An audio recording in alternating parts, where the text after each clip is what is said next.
History teaches us that there are moments when human ingenuity reaches a fever pitch. The late 1800s were such a turning point. Humanity still relied on fire, gas, or kerosene for light. As night fell, cities were often consumed by deep shadow. Yet, on the horizon, a new, untamed force was waiting: electricity. Two men dreamed of harnessing this power, of engineering it to fundamentally reshape human life. They could have been allies, but instead they became two of history's most famous rivals.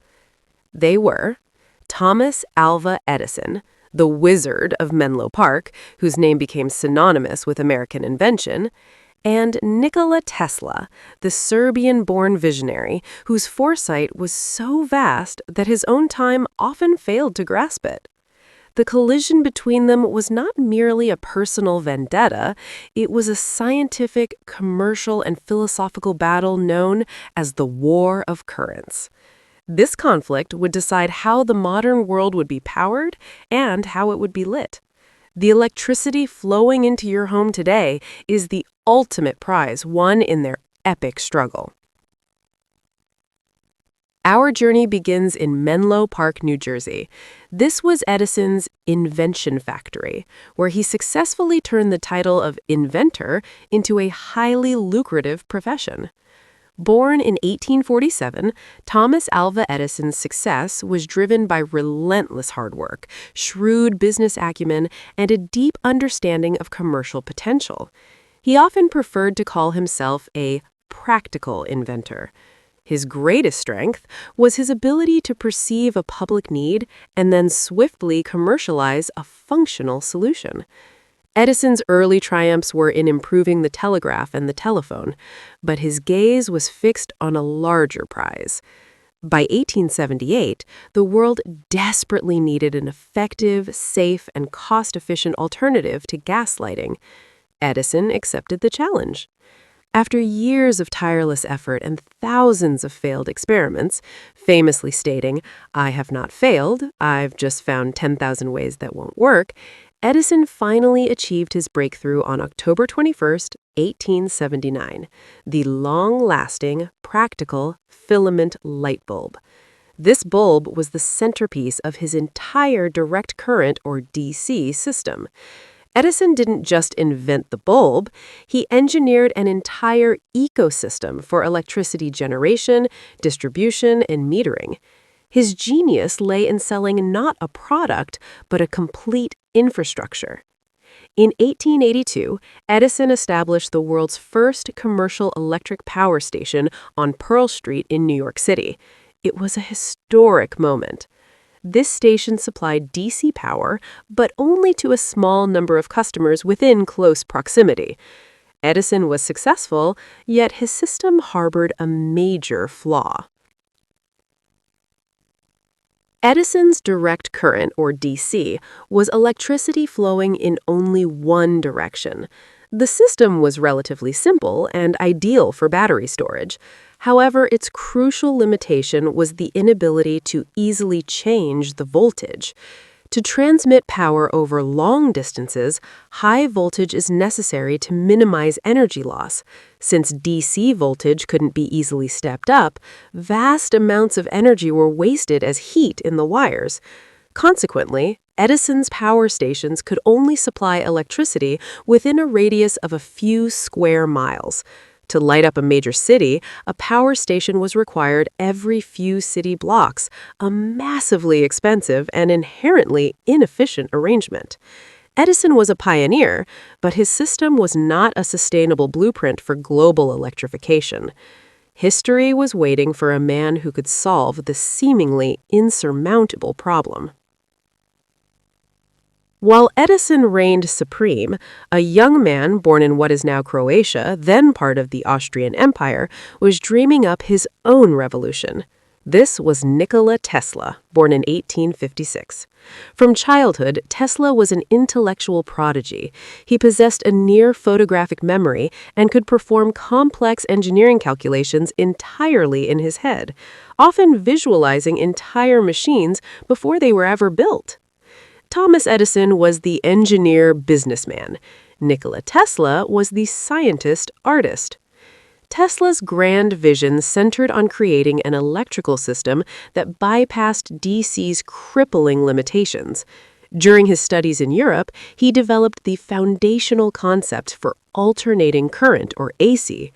Crucially, he conceived of the rotating magnetic field, the principle that would power the world's most ubiquitous machine, the AC induction motor.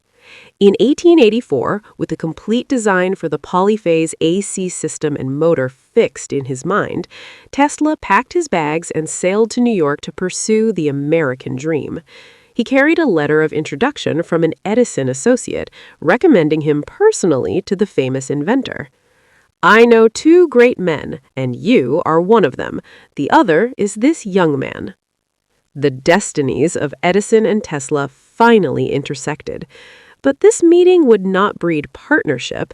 It would ignite one of the most consequential and bitter rivalries in human history. Next, we will examine Tesla's turbulent time in the Edison laboratory and the alleged betrayal that propelled him to become Edison's greatest rival. In the summer of 1884, Nikola Tesla arrived in New York City with little more than 4 cents in his pocket and a letter of recommendation. That letter, from his former European supervisor, Charles Batchelor, was addressed to Thomas Edison, and its words were prophetic. "I know two great men, and you are one of them. The other is this young man."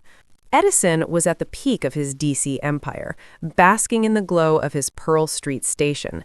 Tesla, the theoretical genius from Europe, found himself in the bustling heart of Edison's operation, the Edison Machine Works. This was supposed to be a collaboration of titans. Instead, it became the crucible where their fundamental differences, in science, in business, and in character, would violently clash. Tesla's intellect was immediately recognized. He was hired to solve the chronic engineering problems plaguing Edison's existing DC dynamos, generators, and motors. These early machines were inefficient, prone to overheating, and required constant, expensive maintenance. Edison was a pragmatic tinkerer. He believed in tireless, systematic trial and error. Tesla, conversely, saw the entire system as fundamentally flawed. He quickly realized that the solutions were not in minor adjustments, but in a complete re-engineering of the machines based on his sophisticated theoretical knowledge. Tesla often worked from 10:30 a.m. until 5 a.m. the next day. He was a machine, driven not by money, but by the intellectual perfection of his work. Day and night, Tesla rebuilt and redesigned. He worked diligently, applying his knowledge of electromagnetic fields to improve the DC apparatus. He later claimed he had successfully designed and implemented 24 different types of standard DC machines, correcting all of their inherent flaws and dramatically improving their efficiency and economy. This was a major commercial win for Edison. Tesla's improvements saved the company vast amounts of money in maintenance and significantly increased the reliability of their power grid. Edison, the savvy businessman, should have rewarded this monumental contribution. It was during this period that the infamous $50,000 challenge occurred. Tesla approached Edison, confident in the massive value he had delivered, and requested compensation commensurate with his success. Edison, a man known for driving a hard bargain and often underpaying his skilled laborers, allegedly offered Tesla a seemingly impossible deal: $50,000 if Tesla could redesign the inefficient dynamos and motors from scratch. This was an astronomical sum at the time, equivalent to over $1.5 million today, and a life-changing amount for the young immigrant. Tesla, energized by the challenge and perhaps naive about American business practices, worked tirelessly for months. The work was done. Tesla had delivered. He approached Edison, eager to collect his promised reward. Edison's alleged response is one of the most cited moments of betrayal in scientific history. As the story goes, Edison merely laughed, perhaps finding Tesla's literal interpretation of the offer amusing. Edison, dramatization in a mocking tone: "Tesla, you don't understand our American humor." Instead of $50,000, Edison offered him a raise, an extra $10 a week, moving his salary from $18 to $28. For Tesla, this was not just a financial slight. It was a profound moral and intellectual insult. It dismissed the value of his genius and the magnitude of his contribution. The inventor he admired had mocked his intelligence. Disgusted and disillusioned, Nikola Tesla immediately quit. His short stint at the Edison Machine Works was over. He had been fundamentally incompatible with Edison's practical, profit-driven culture. For Edison, the DC system was perfected and profitable. For Tesla, the DC system was obsolete and inefficient. The seeds of the war of currents had been sown. Tesla was now alone, stranded in New York, and unemployed. But he carried with him the blueprint for the next electrical revolution, his revolutionary alternating current system, complete with the rotating magnetic field and the polyphase induction motor. For a brief, humiliating period, Tesla was forced to dig ditches to survive, literally working in the ground he had hoped to illuminate. Yet it was during this darkest hour that fate intervened. Tesla met investors who were willing to listen, men who understood the potential of a system that could transmit power hundreds of miles, not just a few blocks. This led to the formation of the Tesla Electric Light and Manufacturing Company and the subsequent partnership that would truly challenge Edison's empire. The quiet, theoretical war over dynamos was about to explode into a full-scale commercial battle for the soul of the modern world. Next, we look at the rise of the alternating current system and the powerful alliance that would bring Edison to his knees: Tesla and Westinghouse. After the humiliation at the Edison Machine Works, Nikola Tesla was back on his own. He had been rejected by the DC establishment, but his genius could not be contained by poverty or pride. During his short, frustrating period digging ditches, fate, as it often does, introduced the right people at the right time. Investors, recognizing the potential for a revolutionary power system, helped him establish the Tesla Electric Light and Manufacturing Company. It was here that Tesla perfected the crowning achievement of his early career, the polyphase alternating current, AC, induction motor, and the entire transmission system to support it. This was the missing link, a motor that was simple, required no brushes and thus no constant maintenance, and could be run directly by AC power, which was easily transmitted over long distances. This was the system that would challenge Thomas Edison's monopoly. But for an invention to succeed in America, it needed more than just genius. It needed an entrepreneurial engine. Enter George Westinghouse. A brilliant inventor in his own right, Westinghouse had already become rich and famous by perfecting the air brake system for railroads. But unlike Edison, who sought to destroy all rivals, Westinghouse was an industrialist who sought out the best technology, regardless of its source, to improve his business. He was keenly aware of the inherent limitations of Edison's DC system. Westinghouse saw the future in the alternating current technologies that were already being experimented with in Europe, particularly the transformer, the key component that allowed AC voltage to be efficiently stepped up for long-distance transmission and then stepped down for safe use in homes. However, a major element was still missing: a reliable AC motor. In 1888, Westinghouse witnessed Tesla's stunning demonstrations of his polyphase system. He recognized immediately that this was the technology that would allow him to bypass Edison's stranglehold on electrification. Westinghouse acted decisively. He offered Tesla an incredible deal for the patent rights to his AC motors and transformers: $60,000 in cash and stock, plus a royalty of $2.50 for every horsepower of electricity generated using the patents. This was a massive, generous, and validating contract for Tesla. For the first time, his genius was respected and properly compensated. The alliance between Tesla, the theoretical innovator, and Westinghouse, the manufacturing giant, created the most formidable threat Edison had ever faced. The commercial threat was immediate. The difference between the two systems was simple physics, but the economic impact was revolutionary. Edison's DC system required thick, expensive copper cables and a power plant every 2 miles. Westinghouse's AC system could use thin, cheaper wires, stepping up the current to incredibly high voltages, like 10,000 volts, for near lossless long-distance transmission, and then stepping it down safely to 110 volts for home use.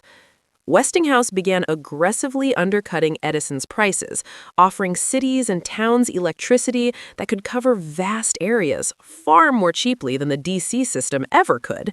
Edison's empire was suddenly vulnerable. He could see his enormous investment in DC infrastructure, his entire life's work, threatened with obsolescence. Edison's initial reaction was not to innovate, but to fight. He was the wizard, the public icon, and he decided to leverage his massive public influence to discredit his opponent's technology. If he could not win the technical argument, he would win the propaganda war. He publicly denounced alternating current as inherently dangerous, calling it a deadly force and a menace to life. His campaign was based on fear, designed to terrify the public into rejecting the new technology. He couldn't attack Westinghouse's business model, so he attacked the safety of the AC current itself. Edison began what history refers to as his public execution demonstrations. In a series of shockingly gruesome public displays, Edison's engineers, often under his direction or with his tacit approval, used alternating current to electrocute dogs, cats, and even horses. He wanted to associate the very concept of AC with sudden, violent death. He infamously began using the term Westinghousing as a synonym for electrocution, a direct and malicious attempt to damage his brand. He deliberately misrepresented the physics, arguing that DC was safe because the current, if touched, could not hold on to you, while AC would seize and kill you instantly. The public, already wary of this invisible, powerful force, was easily terrified. The most shocking chapter in this propaganda war involved the development of the electric chair. The New York State Legislature, seeking a more humane method of execution than hanging, created a commission. Edison, despite his general moral opposition to capital punishment, saw a horrific opportunity. He instructed his associates to ensure that AC current, specifically Westinghouse AC generators, were chosen for the first electric chair. The goal was simple: link alternating current to the most frightening and irreversible form of death the state could devise. This ethical low point marked the intensity of the war of currents. Edison was determined to stop AC, even if it meant sacrificing scientific integrity and using fear as his greatest weapon. But Westinghouse and Tesla were ready to fight back with a single, undeniable demonstration of AC's power and safety. Next, we look at the climax of the war, the Columbian Exposition and the triumph of light. By 1892, the War of Currents had reached a stalemate. Edison's propaganda campaign had terrified the public, but Westinghouse's economic advantages were undeniable. The world was watching, waiting for a definitive proof, a spectacle large enough to settle the debate once and for all. That opportunity arrived with the 1893 World's Columbian Exposition in Chicago, a colossal event designed to celebrate the 400th anniversary of Columbus's arrival in America. The exposition, a massive temporary city dubbed the White City, needed to be illuminated.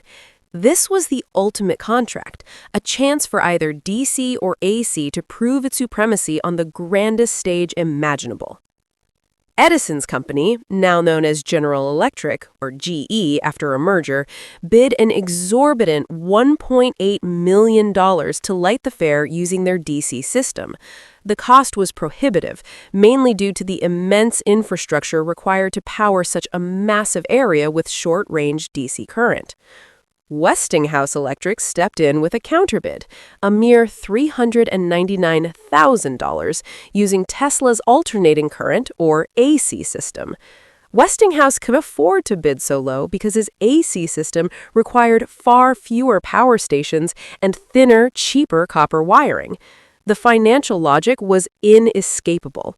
Despite GE's political maneuvering and deep financial connections, the contract was awarded to Westinghouse and Tesla. Edison was furious, attempting to sabotage the efforts by refusing to allow Westinghouse to use Edison's patented light bulbs. Westinghouse, however, swiftly commissioned his own team to invent and manufacture a new, functional light bulb that did not infringe on Edison's patents. On May 1, 1893, President Grover Cleveland flipped the ceremonial switch. The result was breathtaking. Over 250,000 incandescent lamps flashed on, bathing the entire White City in a soft, brilliant glow. It was a spectacle of light and power the world had never seen. This was the first major all-electric exposition in history, and it ran entirely on Tesla's polyphase alternating current system. The White City was proof that AC was not the deadly, uncontrollable current Edison had described, but a powerful, reliable, and efficient system capable of lighting the future. The public's fear began to dissipate, replaced by awe and wonder. The Columbian Exposition was the public relations victory that Tesla and Westinghouse desperately needed. While the exposition won the hearts of the public, a far more challenging and critical test loomed, one that would prove AC's technical superiority once and for all: harnessing the raw power of Niagara Falls. Since the 1880s, engineers and financiers had dreamed of turning the massive kinetic energy of Niagara Falls into usable electricity. The real challenge wasn't generating the power, but successfully transmitting it the 20 miles, or 32 kilometers, to the industrial city of Buffalo, New York. The International Niagara Commission initially considered proposals for DC, compressed air, and even hydraulic power. They knew Edison's DC could not transmit the power effectively over that distance. The energy loss would be catastrophic. Westinghouse and Tesla submitted their proposal for a massive hydroelectric AC system. The commission, led by Lord Kelvin, ultimately chose Tesla's polyphase AC system. The decision marked a definitive vote of confidence by the world's leading scientists in the superiority of alternating current. The initial contract was for 3 5,000-horsepower AC generators. These were massive, custom-designed machines built by Westinghouse based on Tesla's revolutionary principles. This project was the ultimate validation of Tesla's rotating magnetic field and his vision of decentralized power generation. The construction was grueling, but on November 16, 1896, the final phase was complete. Power from Niagara Falls was successfully transmitted to Buffalo. This was a feat that Edison's DC system was incapable of achieving.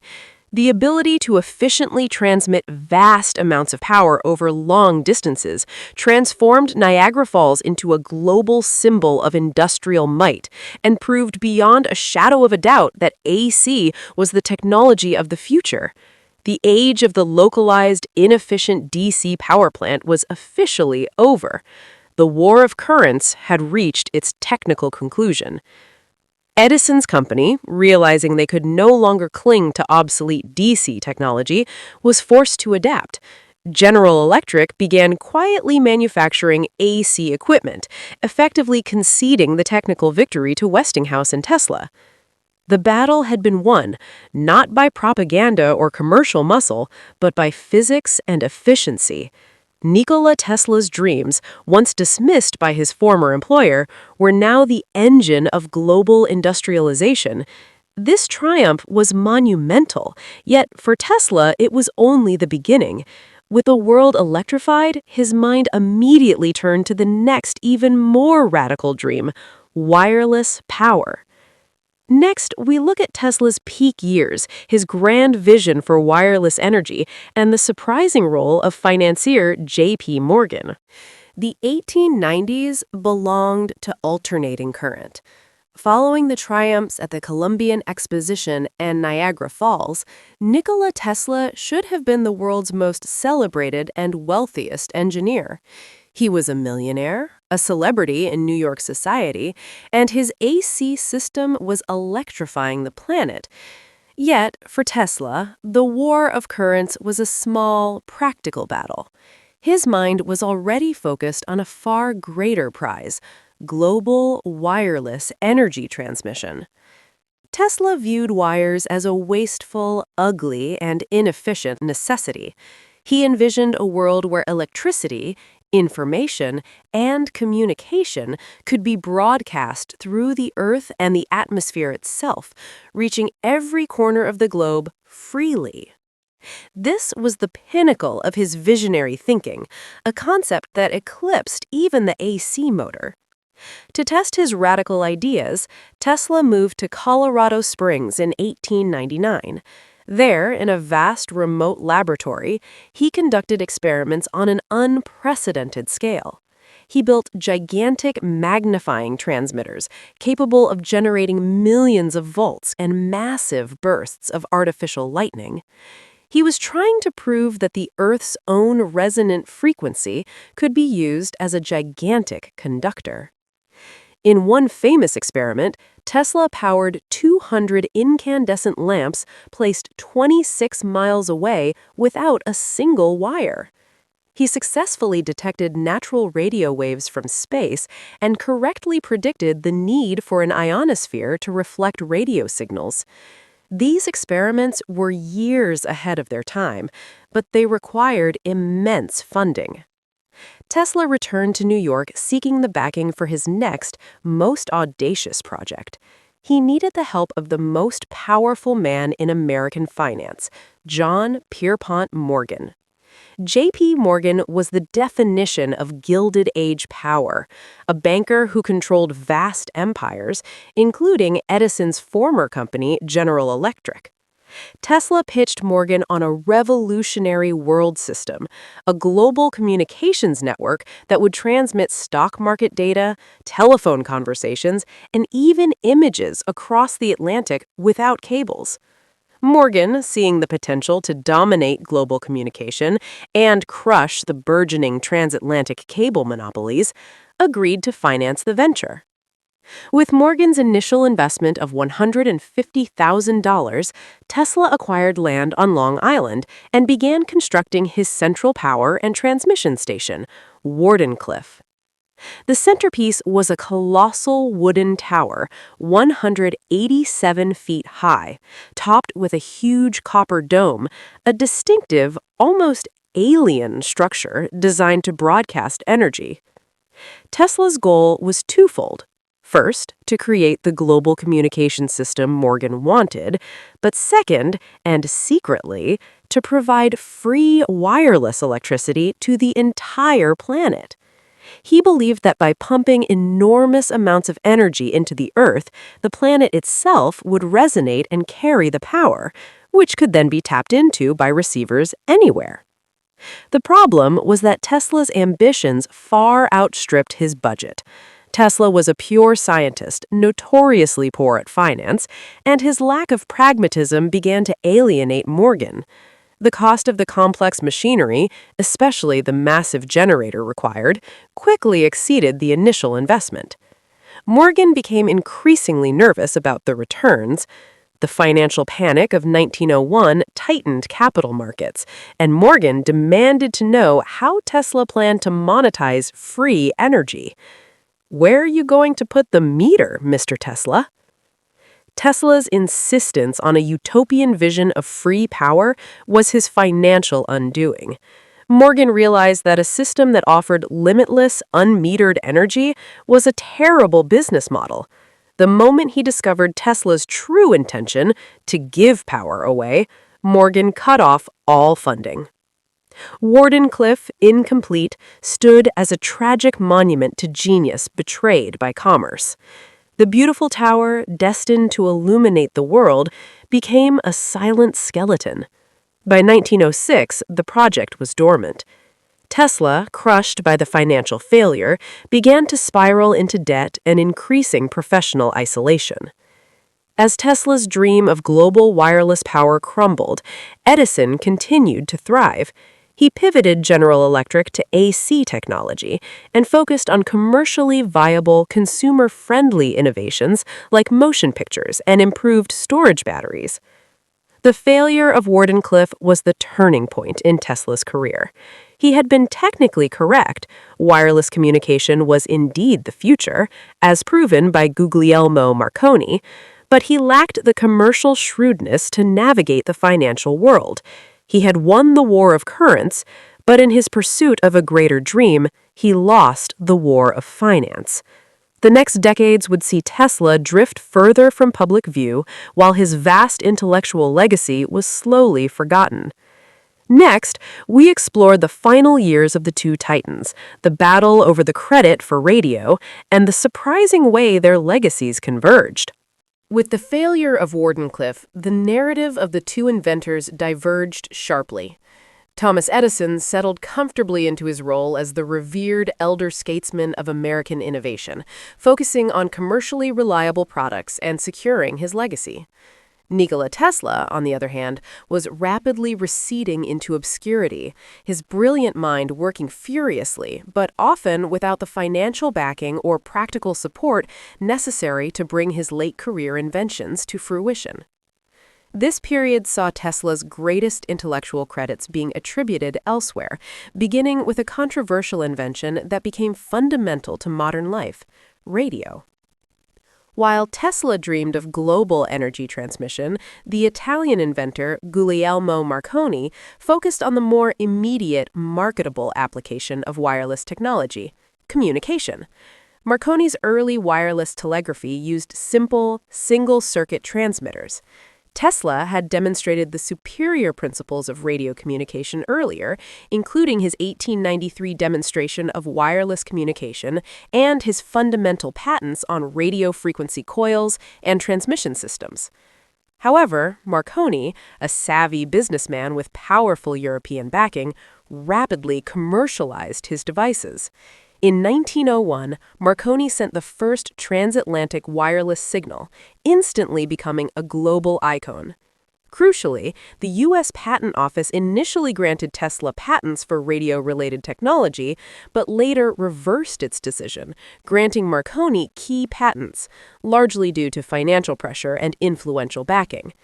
Marconi's company eventually had to pay a licensing fee to the owners of the crucial Tesla patents for the rotating transformer and other elements essential to his radio apparatus.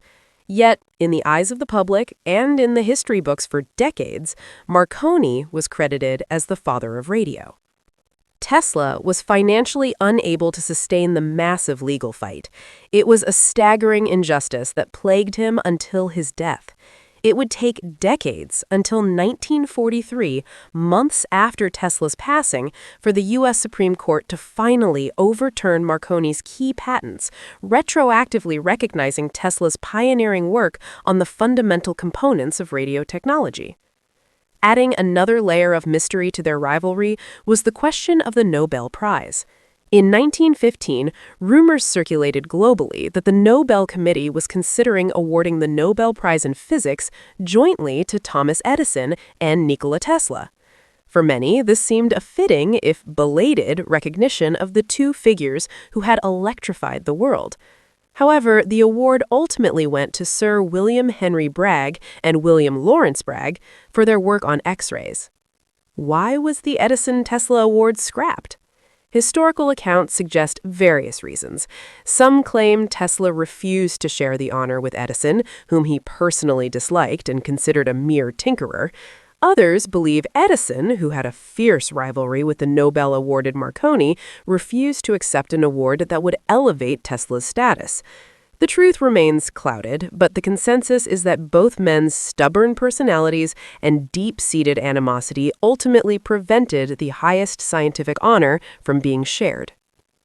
As the 1920s arrived, the two great men inhabited different worlds. Edison, living at his luxurious Fort Myers estate, spent his later years in highly publicized camping trips with fellow titans Henry Ford and Harvey Firestone, the Vagabonds. He died peacefully in 1931, celebrated as America's greatest inventor. Tesla's final years were tragically different. Financially ruined and increasingly reclusive, he lived in a series of modest New York hotels. His scientific brilliance remained, but his mental health seemed fragile. He developed obsessive-compulsive habits, notably a profound aversion to germs and a fixation on the number 3. Most famously, Tesla began spending his days in Central Park feeding and caring for the city's pigeons. He claimed a deep spiritual connection with them, even speaking of one injured white pigeon he believed carried divine meaning. He became the definition of the eccentric, misunderstood genius, a figure often ridiculed by the sensationalist press. His later theories, though often revolutionary, included concepts like a death ray, a charged particle beam weapon he called the teleforce, which, while potentially groundbreaking, sounded like the ravings of a mad scientist to the public and the military brass he approached. His visionary work on robotics, remote control, and alternative energy was largely dismissed. On January 7, 1943, Nikola Tesla died alone in his room at the New Yorker Hotel at the age of 86. The official cause was coronary thrombosis. Within days, the U.S. government's Office of Alien Property swooped in, seizing all his papers, notes, and belongings. They were concerned about the secrets contained in the papers of the death ray inventor, particularly during the height of World War II. Tesla's death was quiet, but his legacy was about to explode. The world had forgotten the man, but they could not live without his invention. By the mid-20th century, the war of currents was technically settled. Alternating current was the undisputed victor, forming the backbone of global power grids. Thomas Edison, though his initial DC vision failed, was enshrined in history as the benevolent genius. Nikola Tesla, the true victor, was largely relegated to a footnote, an eccentric inventor whose most radical ideas were seen as historical oddities. But history, like science, is subject to revision.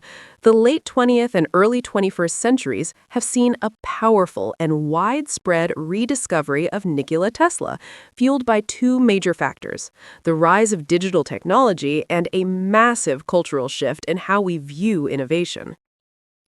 The first change is technological.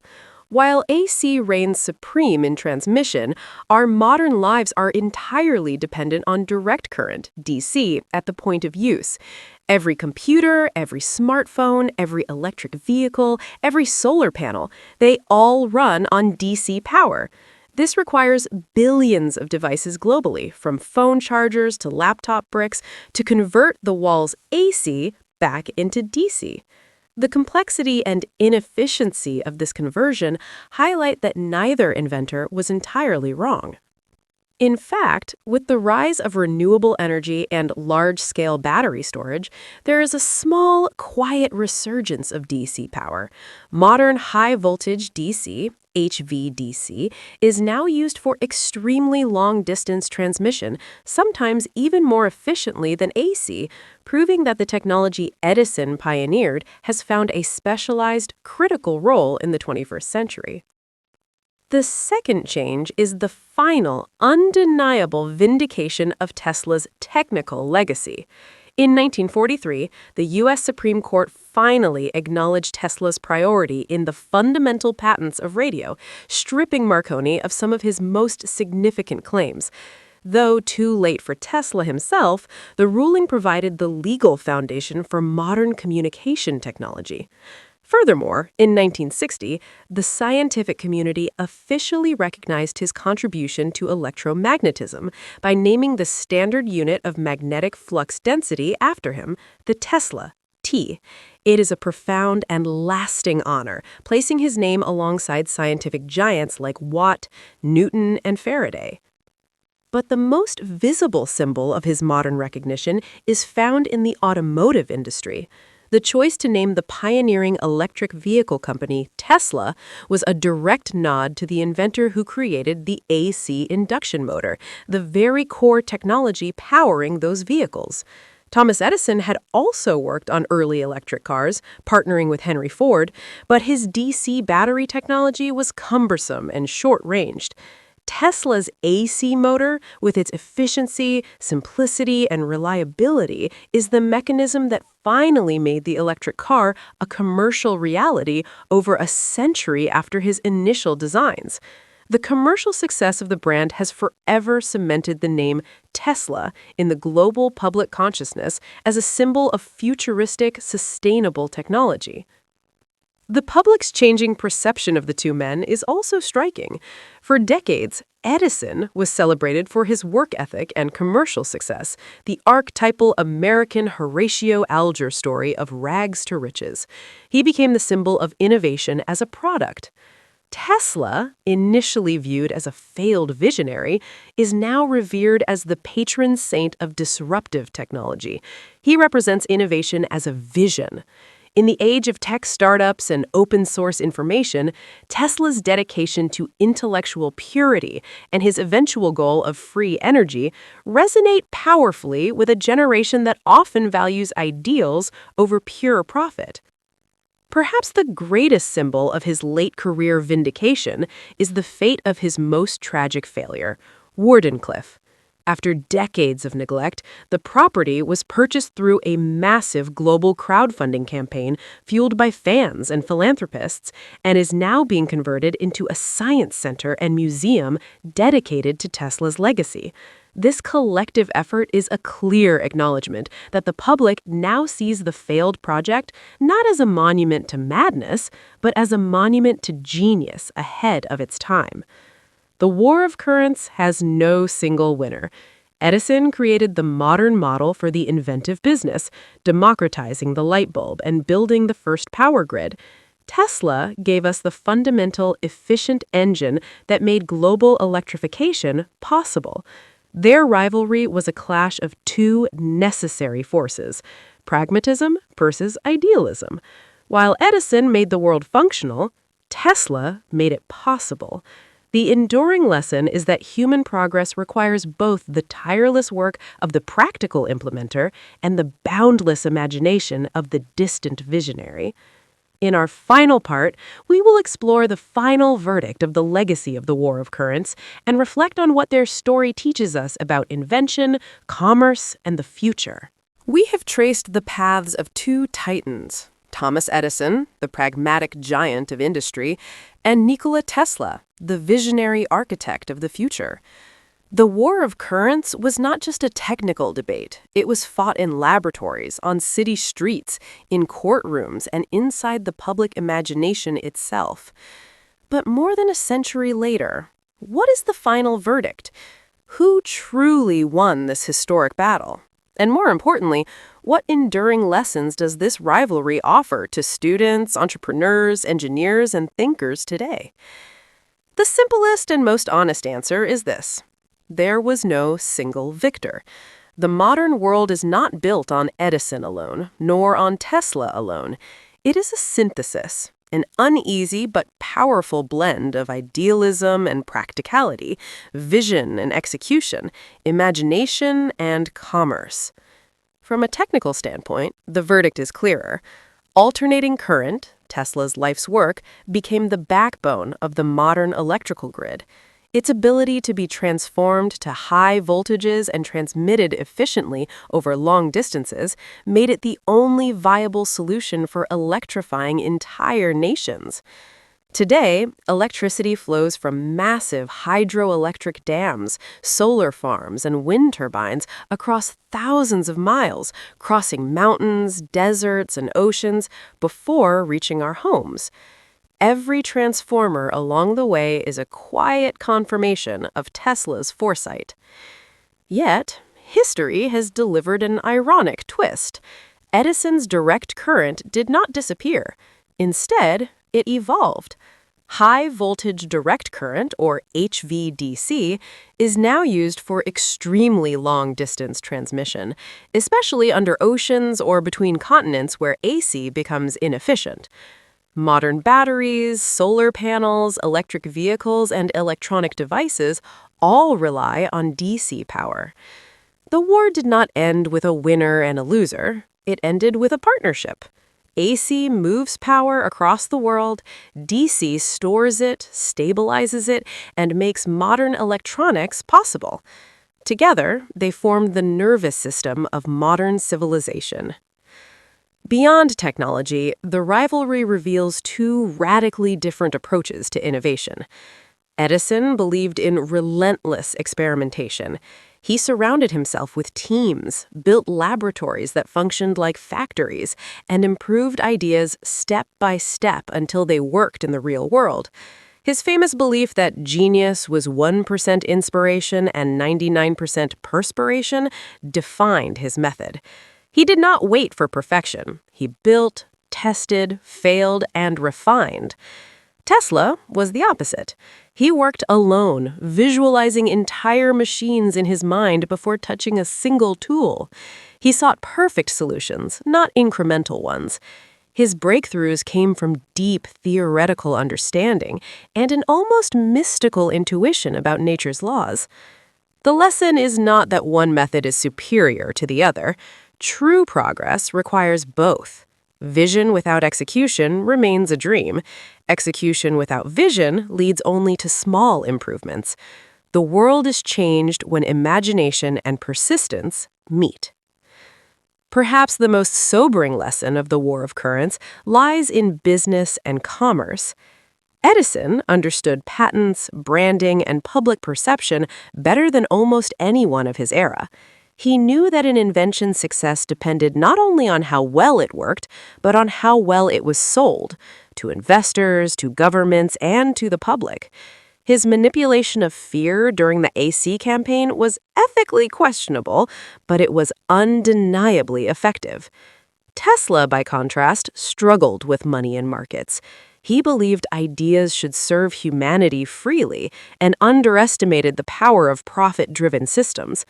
When J.P. Morgan asked how free wireless power could generate returns, Tesla had no answer. As a result, others patented, marketed, and monetized technologies rooted in his ideas. For modern innovators, the warning is clear. Brilliance alone is not enough. Without a sustainable business model, even the greatest ideas can be lost or taken by others. Time, however, has delivered a quiet vindication for the visionary. Many of Tesla's most radical ideas were simply too far ahead of their time. Today, wireless charging, once dismissed as fantasy, is embedded in everyday life. His early experiments in remote control laid foundations for robotics, drones, and space exploration. His vision of a global information network eerily resembles the modern internet. Tesla believed the universe was governed by deep, discoverable principles, and that energy was abundant, waiting to be harnessed. While his dream of free, wireless global energy was impractical in his era, it continues to inspire modern research into renewable, decentralized power systems. The future did not forget Tesla. It just arrived late. Yet, the War of Currents was not only a clash of ideas, it was deeply human and deeply flawed. Edison's refusal to pay Tesla the promised $50,000, his public smear campaigns, and his unwillingness to acknowledge AC superiority left lasting damage. Tesla, once confident and charismatic, retreated into isolation, obsession, and poverty. This rivalry reminds us that even the greatest minds are vulnerable to ego, fear, and resentment. One cannot help but wonder how much faster, safer, and more efficiently the world could have been electrified if collaboration had replaced conflict. History often advances not through harmony, but through pressure, and pressure always leaves scars. But history does not ask what might have been. It records what was. Out of this bitter rivalry emerged the electrical infrastructure that powers our lives today. Every glowing city at night, every charging phone, every spinning factory motor is a product of that conflict. We remember Thomas Alva Edison for turning on the first light, but we owe Nikola Tesla for showing us how to light the entire world. Their war is over, yet its legacy remains, flowing silently through wires, circuits, and systems, illuminating not just our homes, but the path forward for future generations.